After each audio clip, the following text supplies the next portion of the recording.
Hi everyone. Today we're going to walk you through the comparison of AWeber versus SiteGround. If you're new to AWeber, check the description for a link to a free trial. For existing users, just log in and follow the steps with us. AWeber provides robust automation tools that allow users to create automated email sequences based on subscriber behavior, such as signups and engagement.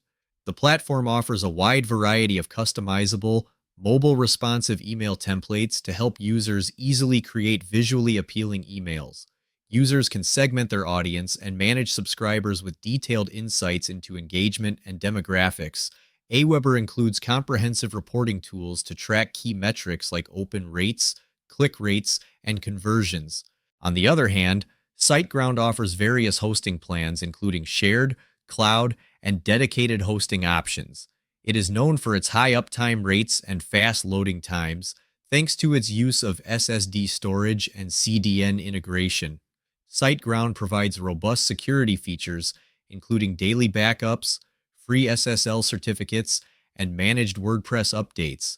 It is highly rated for its 24/7 customer support via live chat, phone, and ticketing system.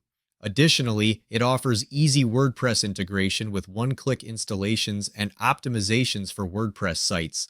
I hope you found this helpful. Before we finish up, I want to invite you to a free training webinar where you can learn how to earn high-ticket commissions while growing your email list at the same time. It's completely free, so be sure to grab your spot by clicking the link in the description below. Thanks for watching.